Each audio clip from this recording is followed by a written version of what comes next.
Chapter 1. The Birth of Krishna in Mathura. Long ago in ancient India, there was a kingdom called Mathura. It was a busy city with markets, temples, and strong walls. But during one period of its history, the city lived in fear. The ruler of Mathura was a king named Kansa. He was powerful, but he was also cruel and suspicious. Many people in the kingdom felt that his rule was harsh and unjust. Kansa had a sister named Devaki. She was gentle and kind. One day, Devaki married a noble man named Vasudeva. The wedding was celebrated with music, lights, and many guests. At the end of the celebration, Kansa himself drove the chariot that carried Devaki and Vasudeva to their new home. During that journey, something strange happened. According to the ancient stories, a divine voice suddenly spoke from the sky. The voice said that Devaki's eighth child would one day destroy Kansa. The moment Kansa heard this prophecy, his joy turned into fear. Fear quickly became anger. Kansa stopped the chariot and drew his sword. He wanted to kill Devaki immediately so the prophecy could never happen. Vasudeva quickly stepped forward and tried to calm him. He promised that every child born to Devaki would be given to Kansa. In this way, Kansa would not need to fear the prophecy. Kansa thought for a moment. Finally, he agreed. But he did not trust them. Instead of letting them live freely, he locked Devaki and Vasudeva inside a prison in Mathura. Years passed inside that dark prison. One by one, Devaki gave birth to children. Each time a baby was born, Kansa came to the prison and killed the child. The people of Mathura heard these terrible stories and they whispered about the cruelty of their king. By the time Devaki became pregnant for the eighth time, fear filled the prison again. According to the prophecy, this child would be the one who ended Kansa's power. On the night of the child's birth, the sky was dark and heavy clouds covered the moon. Guards stood outside the prison doors. Chains held Vasudeva to the wall, and Devaki sat quietly in the dim light. Then something miraculous happened. The chains that held Vasudeva suddenly fell open. The heavy prison doors unlocked by themselves. Even the guards outside the cell fell into a deep sleep. Inside the prison, a baby boy was born. That child was Krishna. Vasudeva understood that this was not an ordinary moment. The divine voice seemed to guide him again. He was told to take the child across the Yamuna river to a village called Gokul. There lived a cowherd family led by Nanda and his wife Yashoda. Vasudeva wrapped the newborn child carefully in cloth and carried him in a basket. Outside the prison, rain was falling heavily that night. Yet, as Vasudeva stepped into the water, the river slowly parted around him. The water rose only to his chest and then became calm. According to the stories, the great serpent Sheshnag spread his hood above the basket, protecting the baby from the rain. After crossing the river, Vasudeva reached the house of Nanda and Yashoda. That same night, Yashoda had given birth to a baby girl. Vasudeva quietly exchanged the children, leaving Krishna there and bringing the baby girl back to the prison. When Kansa heard that Devaki's eighth child had been born, he rushed to the prison again. He grabbed the baby girl from Devaki's arms and tried to kill her. But the child slipped from his hands and rose into the air as a divine goddess. She warned Kansa that the child who would destroy him was already safe somewhere else. From that moment, the search for the mysterious child began. Far away, in the peaceful village of Gokul, the baby Krishna slept quietly in the home of Yashoda, while the destiny of kingdoms slowly began to change. Chapter 2. Childhood in Gokul and the protection from demons. In the quiet village of Gokul, life moved slowly and peacefully. The village was surrounded by green fields, gentle rivers, and groups of cows grazing in the open land. The people of the village were simple cowherds who spent their days taking care of animals, farming the land, and living close to nature. In this peaceful place, the child Krishna began to grow under the loving care of Yashoda and Nanda. Yashoda loved the little boy deeply. To her, Krishna was not a divine child or a child of prophecy. He was simply her son. She cared for him with warmth and patience, feeding him, protecting him, and watching him grow day by day. The villagers also loved Krishna because he was cheerful, curious, and full of playful energy. From a very young age, Krishna showed signs that he was different from other children. Sometimes he would laugh for no clear reason, as if he understood secrets that others could not see. Sometimes he would look at the sky or the trees with deep attention, as if the whole world was familiar to him. Yet most of the time, he behaved like a normal village child, crawling on the ground, chasing animals and playing with other children. One day, danger came to Gokul in a hidden form. The cruel king Kansa had heard that a mysterious child might be living somewhere outside Mathura. He began sending dangerous beings to search for the child. One of them was a demon named Putana. She had the power to change her appearance and disguise herself as a beautiful woman. Putana entered the village quietly and approached the house of Yashoda. The villagers saw a graceful woman carrying herself with confidence, so no one suspected danger. She walked into the house and gently lifted baby Krishna in her arms. Her plan was cruel. She had poisoned her body so that any child who tried to drink milk from her would die. But Krishna was not an ordinary child. As the story is told in ancient traditions, Krishna began to drink her milk, but instead of being harmed, he removed her life force. Putana could not bear the power of the child she had tried to harm. She cried out and returned to her true form before falling lifeless to the ground outside the village. The villagers were shocked and frightened when they saw the huge body of the demoness lying near their homes. Yet Krishna sat calmly, smiling as if nothing unusual had happened. Yashoda quickly took him into her arms, holding him tightly as a mother would hold a child who had narrowly escaped danger. She did not fully understand what had happened, but she felt grateful that her son was safe. As Krishna grew older, his playful nature became even more famous throughout the village. He loved butter more than any other food. In many homes, villagers kept fresh butter in clay pots hanging from the ceiling. Krishna and his friends discovered creative ways to reach those pots. Sometimes they climbed on each other's shoulders. Sometimes they used sticks to break the pots. When Yashoda heard complaints from neighbors about missing butter, she would pretend to scold Krishna.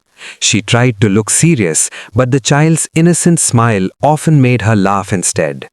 For the villagers, these playful acts became joyful stories that they shared with each other every day. Krishna also spent time with the cows and calves of the village. Walking through the fields with other children, he learned the rhythms of village life.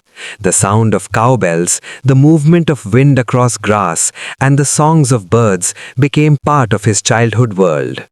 Slowly, people in Gokul began noticing that unusual events often happened around the young boy. Dangerous creatures sometimes appeared and were defeated in mysterious ways. Yet Krishna himself remained cheerful and playful, never acting like someone aware of his own power. For the villagers, he was still simply the beloved child of Yashoda and Nanda. a boy who laughed easily, played with friends, and filled the village with happiness. Yet, hidden within that playful childhood was a deeper purpose that few people could understand at that time. Chapter 3. The Miracle of Govardhan Hill and the Defeat of Kaliya Serpent. As the child Krishna grew older, life in the village continued peacefully. The people of Gokul and the nearby forests of Vrindavan lived simple lives. They cared for cows, worked in the fields, and gathered every evening to share stories and songs. In this gentle world, Krishna became the center of joy for many people. Krishna spent most of his time with other village boys. They walked together across green fields while guiding the cows to fresh grass. These boys were called cowherds, and they treated Krishna like a close friend. Among them was his brother Balarama, who was strong, calm, and protective. Krishna loved music. One of his favorite activities was playing the flute. When he placed the flute to his lips and began to play, the sound moved softly through the forests and fields. The cows would stop eating and lift their heads. Birds would become quiet. Even the wind seemed to slow down. The music felt peaceful and full of beauty. The people of the village often followed the sound of the flute. They believed the music carried happiness and comfort. For many of them, the simple melodies made daily work feel lighter and more joyful. During these years, some strange and dangerous events also occurred in the forests around Vrindavan. One famous story tells of a poisonous serpent named Kaliya that lived in the Yamuna river. The water near the serpent had become dark and poisonous, and animals were afraid to drink from it. One day, while playing near the river, Krishna jumped into the water. The serpent rose from the depths and wrapped its huge body around him. The cowherd boys watching from the riverbank were terrified. They believed their friend was in terrible danger. But the story tells that Krishna freed himself and climbed onto his many heads. With balance and grace, he began dancing on them. Each step reduced the serpent's strength. Eventually, Kaliya became weak and surrendered. Krishna allowed the serpent to leave the river peacefully, and the water became safe again for the villagers and animals. Another well-known event happened during a powerful storm. The sky grew dark and heavy rain began falling across the village. Thunder shook the ground and strong winds frightened both people and animals. Many villagers believed the storm came from the anger of the rain god Indra. To protect the villagers, Krishna lifted the great Govardhan hill with one hand. Holding the hill like a giant umbrella, he gave shelter to the villagers, cows, and children beneath it. They stayed safe there until the storm finally ended. After this event, the people of the village looked at Krishna with new wonder. They had always loved him as a playful boy, but now they began to feel that something extraordinary lived within him. Yet, Krishna continued to behave simply and kindly with everyone around him. He still played with friends, cared for cows, and filled the forests of Vrindavan with the gentle sound of his flute. For the people of the village, these were years of happiness and peace.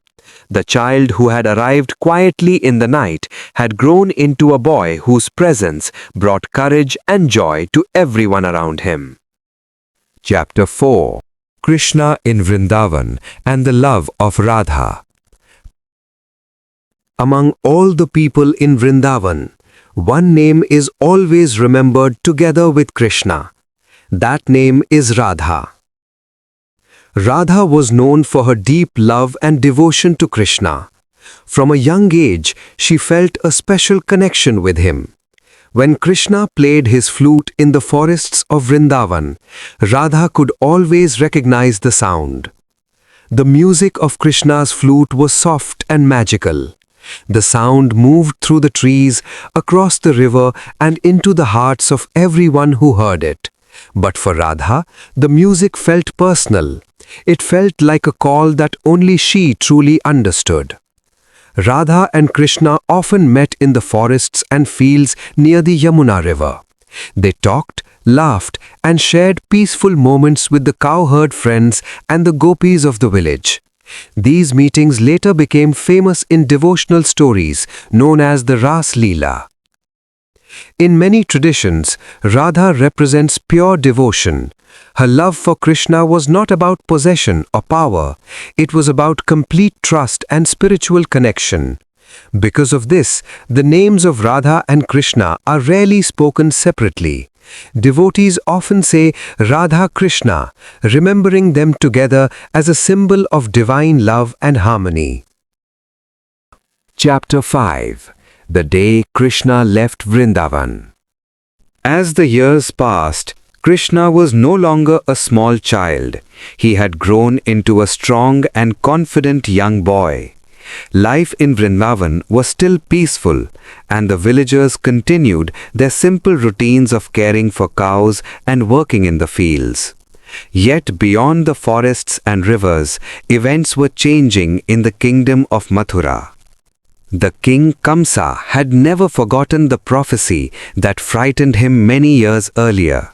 He continued searching for the child who might bring an end to his rule. Although he did not know exactly where the child lived, he began sending people across the kingdom to gather information.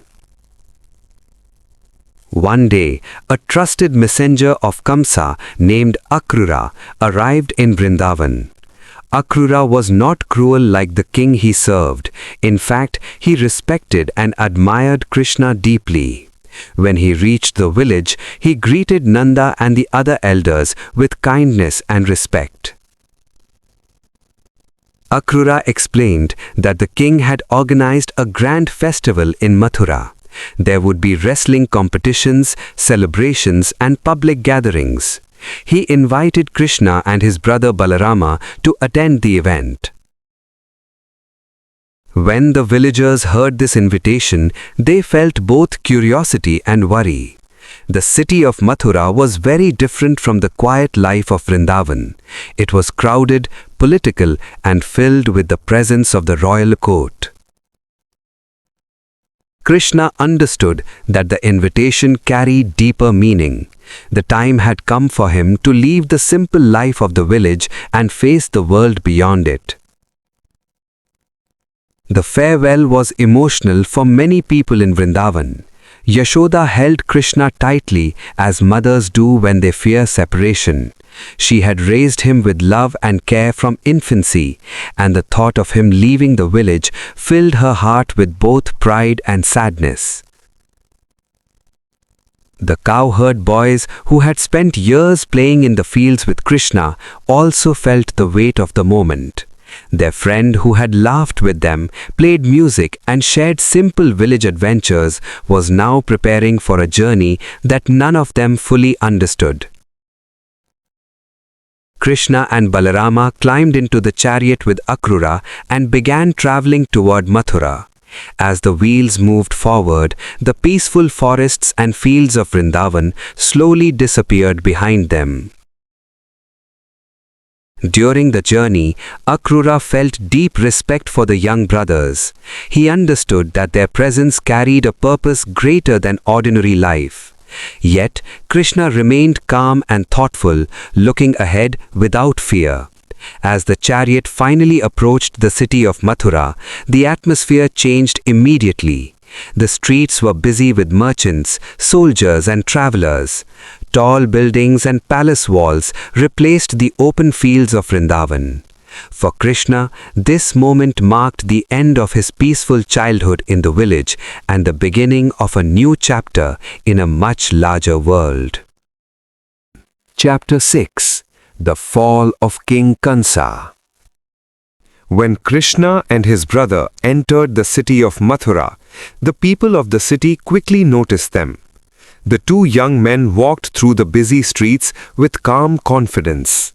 Their presence attracted attention, and many citizens felt curious about the strangers who had arrived from the countryside.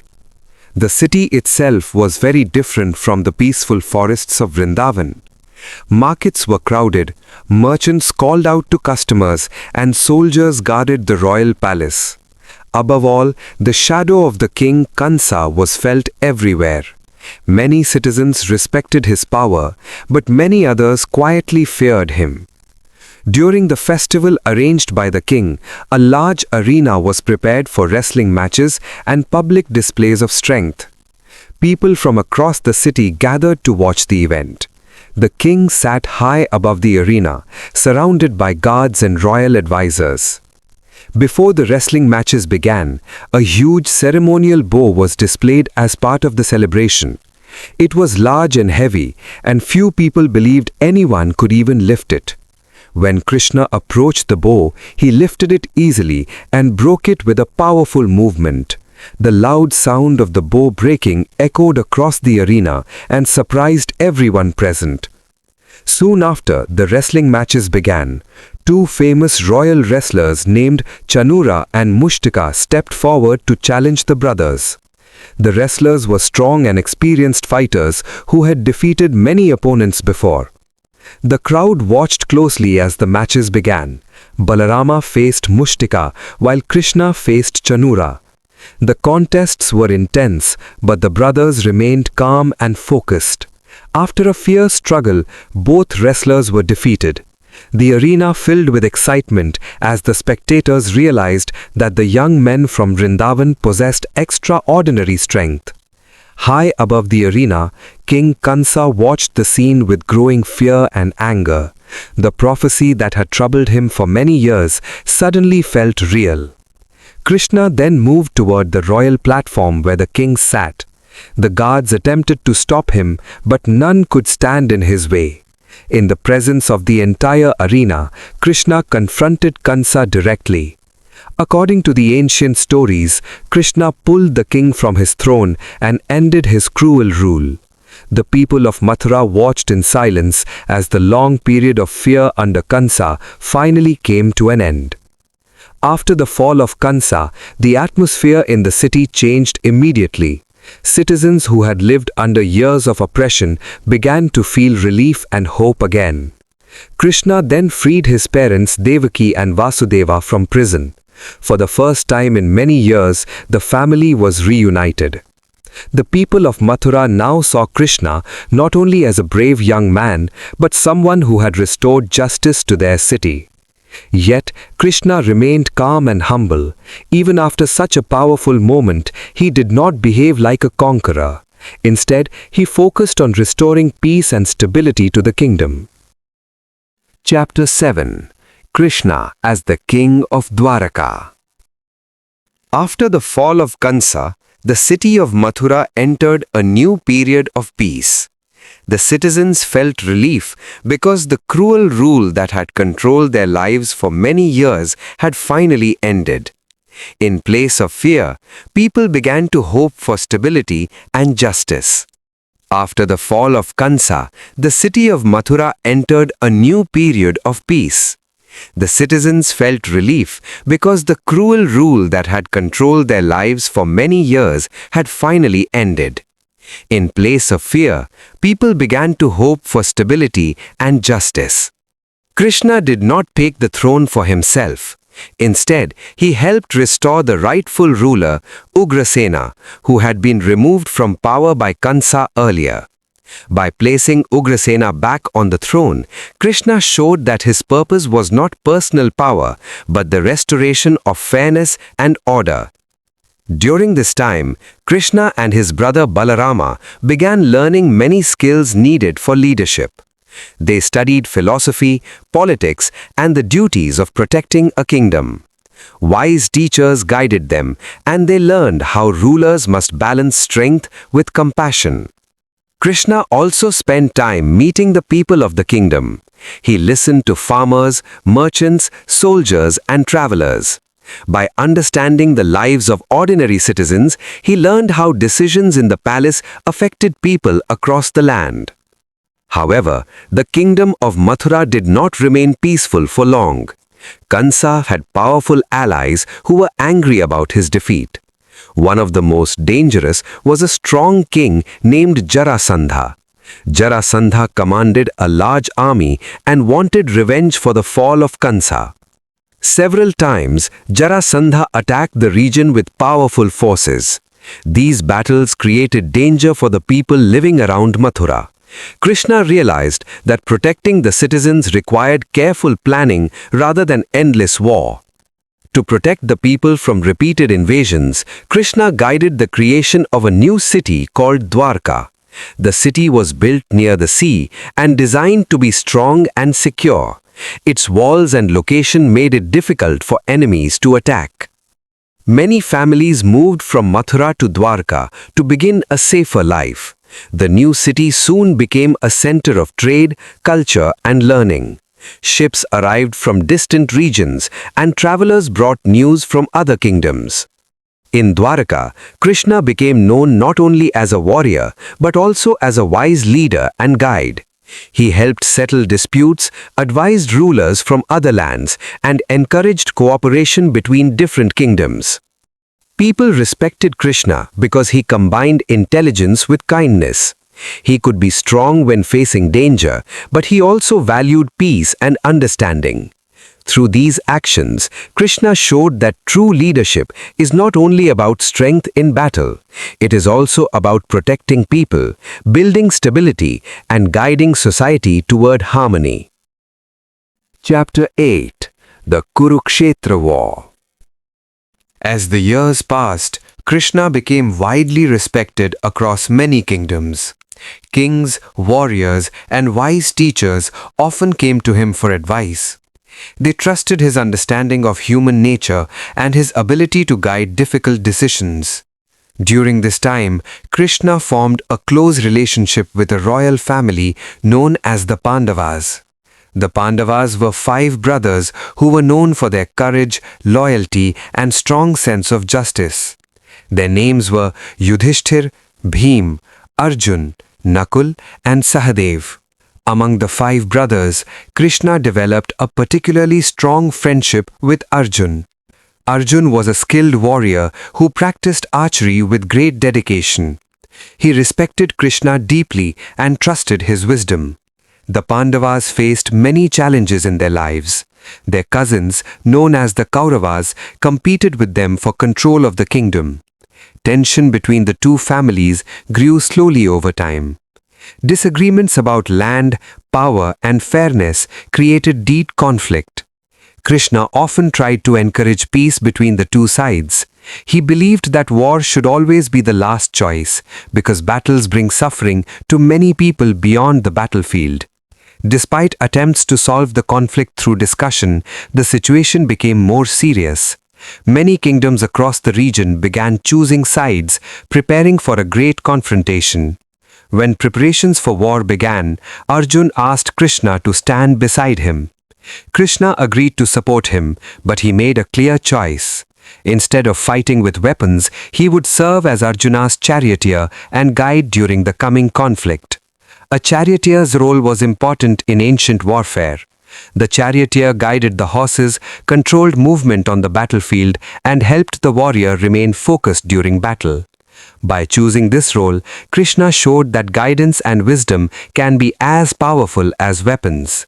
As the two armies prepared to face each other, the atmosphere across the land became tense. Warriors from many regions gathered on the battlefield known as Kurukshetra. Standing in his chariot beside Arjun, Krishna prepared to guide his friend through one of the most important moments in the history of the ancient world. Chapter 9. Krishna and the Wisdom of the Bhagavad Gita. As the armies gathered on the battlefield of Kurukshetra, the atmosphere became heavy with tension. Warriors from many kingdoms stood ready with their weapons, waiting for the signal to begin the battle. On one side stood the Pandavas, and on the other side stood the Kauravas. In the center of the battlefield, the chariot of Arjun stood still. Holding his bow, Arjun looked across the field and saw teachers, relatives, and friends standing in the opposing army. The sight filled him with deep sadness and confusion. Arjun lowered his bow and spoke to Krishna, who stood beside him as his charioteer. Arjun said that he did not want to fight a battle that could harm people he respected and loved. His mind was filled with doubt, and he felt unable to act. Krishna listened carefully. Instead of giving a simple command, he began sharing a deep conversation about life, duty, and understanding. This conversation later became known as the Bhagavad Gita. Krishna explained that life is larger than a single moment of fear or sadness. He spoke about the nature of the soul, teaching that the soul does not truly die. According to his words, the body may change or end, but the soul continues its journey. He also spoke about duty. Krishna explained that every person has responsibilities based on their role in life. For Arjun, who was a warrior, protecting justice and standing against wrongdoing was an important duty. Krishna advised Arjuna to act with focus but without attachment to personal reward. In simple terms, he explained that people should perform their duties with sincerity while remaining calm about the results. During this conversation, Krishna also revealed a glimpse of his divine nature. According to the ancient story, Arjun briefly saw Krishna in a vast and powerful cosmic form that represented the entire universe. The vision filled Arjun with awe and understanding. Through these teachings, Arjuna's confusion slowly disappeared. His mind became steady again, and he lifted his bow with renewed clarity. The wisdom shared in that moment became one of the most respected teachings in spiritual history. The ideas of the Bhagavad Gita continue to guide people in thinking about duty, balance, and the search for deeper meaning in life. For many listeners, the conversation between Krishna and Arjuna represents the voice of wisdom speaking during a moment of doubt. Chapter 10. Life after the Great War of the Mahabharat. After the long and difficult battle at Kurukshetra, the land slowly began to recover. The war had been intense, and many warriors from different kingdoms had lost their lives. Families across the region felt the weight of loss and change. The 5 brothers, known as the Pandavas, remained together after the conflict. Their eldest brother, Yudhishthir, was respected for his honesty and calm nature. With guidance and support from others, he was crowned king and began ruling the kingdom with a strong focus on justice and fairness. During this period, Krishna continued to offer guidance and wisdom. Although he did not rule the kingdom himself, his presence helped the new leaders remain thoughtful and balanced in their decisions. Krishna often reminded rulers that power should be used to protect people rather than to control them. A kingdom could remain strong only when leaders listened to the needs of the people and respected fairness in their actions. After spending time helping the Pandavas restore stability, Krishna returned to the coastal city of Dwarka. The city had grown into an important center of trade and culture. Merchants, travelers, and scholars visited from many regions. Life in Dwarka moved with rhythm and order. Ships arrived from distant lands carrying goods and stories. Festivals filled the streets with music and celebration. In this lively environment, Krishna continued guiding people through conversations, advice, and quiet leadership. Many individuals traveled to Dwarka simply to meet him. Some came with questions about life and duty. Others came to seek peace of mind or spiritual understanding. Krishna spoke to them in ways that were clear and thoughtful, encouraging balance between action, wisdom, and kindness. Even though he was respected by kings and warriors, Krishna remained approachable to ordinary people. Farmers, travelers, and young students could speak with him and feel that their concerns were heard. Through these years, Krishna's influence spread across many regions. His actions as a guide, friend, and advisor shaped how people thought about leadership and responsibility. For those who had known him since childhood, the playful boy of Vrindavan had grown into a wise figure whose words and actions continued to inspire those around him. Chapter 11. The Departure of Divine Krishna and His Eternal Legacy. As time passed, Krishna continued living in the coastal city of Dwarka. The city had grown strong and prosperous. People from many lands visited its markets and temples, and the kingdom enjoyed long periods of peace. Krishna spent these years guiding rulers, speaking with visitors, and helping people understand deeper truths about life and duty. However, as with all human societies, difficulties eventually appeared within the community. Members of the Yadava clan, the large family group connected to Krishna, began experiencing internal disagreements and conflict. Over time, these tensions grew stronger and created serious division among them. One day, a violent quarrel broke out among members of the clan. The disagreement quickly turned into a destructive fight. Many lives were lost during this conflict, and the once strong family group was greatly weakened. The peaceful order that had existed for many years began to fade. After these tragic events, Krishna chose to spend time away from the busy city. He walked alone into a quiet forest near the sea. The environment there was calm and filled with the sounds of nature. Trees moved gently in the wind, and the air carried the peaceful rhythm of the natural world. Krishna sat beneath a tree and rested. His life had included many roles: a playful child in Vrindavan, a protector of people, a guide to kings, and a teacher of spiritual wisdom. In this quiet moment, he appeared calm and thoughtful. Nearby, a hunter named Jara was moving through the forest. From a distance, he saw Krishna's foot resting among the leaves. The hunter believed he was seeing a deer and released an arrow toward the target. When the hunter approached, he realized his mistake immediately. He saw that the person he had struck was Krishna. Filled with fear and regret, the hunter fell to the ground and asked for forgiveness. Krishna spoke to him calmly and kindly.